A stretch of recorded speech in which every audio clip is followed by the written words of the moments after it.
Vehicles are the core of GTA Online. They're likely what got you into the game, and are what make PvP actually fun. There's just so many to choose from, you're bound to find one that complements your playstyle. There's the Seabreeze for those looking for a challenge, the Toreador for the Mark II hunters. Every vehicle has its player, every vehicle has its purpose. So, when a new update is on the horizon, everyone asks the same question. What new vehicles will Rockstar add? For a vehicle to be properly added to the game, it needs to do a couple of things. It needs to have a purpose, it needs to be geared towards a certain kind of player, and it needs to be balanced. This is optional, by the way. When these criteria are not met, the new vehicle is either overpowered or unusable to the point where it's not even worth purchasing.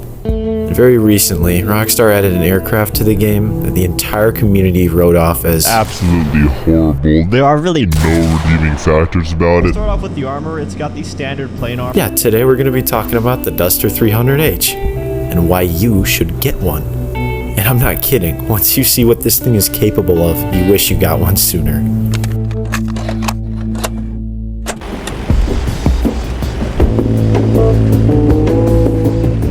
Duster 300H was added with the Oscar Guzman Flies Again DLC. It's a civilian crop duster based off the Air Tractor 802, but when you customize this thing and weaponize it, it becomes the AT-802U Sky Warden, also known as the Sky Raider 2. The Sky Warden is a light attack and reconnaissance aircraft used for irregular warfare and special operations. This thing is badass. It can carry out precision strikes and provide close air support, just like an A-10. It can carry up to 9,000 pounds of armament between its 10 hardpoints, Mark 82 bombs, Hellfire missiles, 50 caliber machine guns. This thing has no stealth capabilities. It wants you to know it's there. I'm convinced Rockstar didn't add this thing because they knew it'd be too powerful. Like, if they did make it anything like its real-world counterpart, it'd without a doubt be a problem for free mode.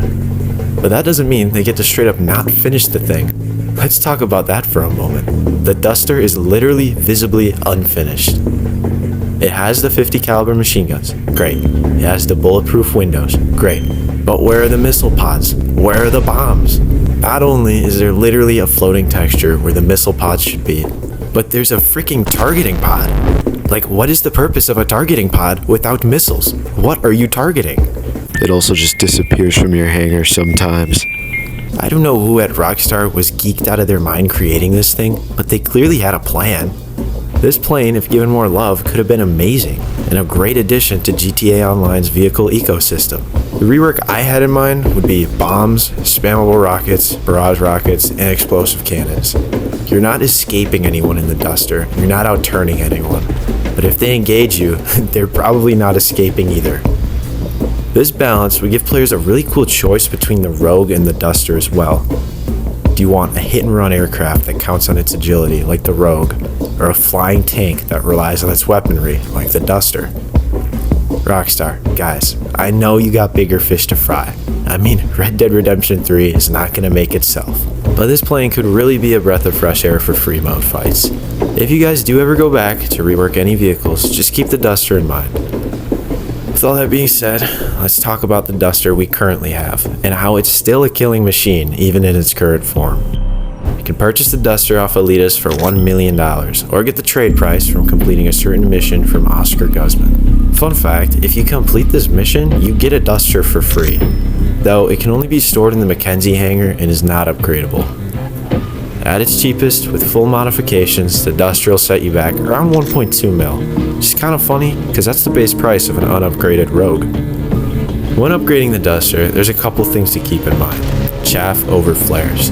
The Duster spits out its flares far too quick, leading to missiles totally ignoring them. So use chaff and use it regularly. Don't totally rely on the Duster's armor, which leads me to our next point, armor. The Duster is surprisingly a tank. plane has standard armor upgrades like any other aircraft, but let me tell you, this thing can take a beating. It can hit the ground pretty hard without taking a scratch, and it can also fly really smoothly with missing control surfaces, except for any found behind the cockpit. If you lose any of those, the Duster will start flying backwards. Thanks to its armor, this really isn't a problem. It'll more than likely land like a charm. It also seems like the Duster has more than one engine, as on many occasions I've had straight flames coming out of one end of the aircraft, and she keeps flying without a problem. But when both engines start blowing soot, she does start to fail on me. Which is another thing, landing without an engine. The Duster is amazing at it. Much like the Dakota, the Duster can rely on its high lift to stay level and glide to the nearest runway. Aesthetically, the Duster's mean looking. Stock, it looks like an unassuming crop duster, but when you slap on the MGs, add some camouflage, and a new coat of paint, it no longer looks like it's here to fertilize crops. Personally, I think this is one of the better looking aircraft we've gotten in a minute. The design is so true to the real air tractor, and when weaponized, it looks right at home next to the A-10 or the AC-130. When it comes to weapons, I already mentioned the dual 50 caliber machine guns. Do note they are angled a wee bit odd, so fly the Duster for any amount of time, you'll get used to it. The guns aren't the worst out there, but they also are by no means the best. They can shred lasers or hydras with relative ease, but once you meet a Raiju or anything without armor, you're in for a long fight. Unless you activate the overpowered cannons that I'll never tell you how to get. Now, if you watch that intro, you'll know that the machine guns are not what make the Duster a killing machine. The best weapon of the plane is without a doubt the propeller. When combining this human meat shredder with the Duster's fixed landing gear that can take an ungodly beating, you get a plane that's literally asking you to fly into crowds of people.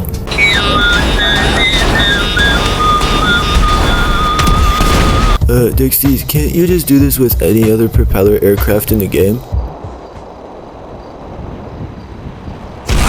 Now for a brief guide on how to Duster, presented by Dexys. In order to Duster the correct way, you have to face the reality that you are going to die. A lot. Piloting the Duster. The Duster isn't your average propeller aircraft. In order to pilot her correctly, you gotta learn her strengths and weaknesses. Avoid vertical climbs/circles if possible. The Duster is a powerful aircraft, but it still has a tendency to stall at high angles of attack. So instead of climbing, use your camera to predict where your enemy will be and use the rudders to keep a tight circle.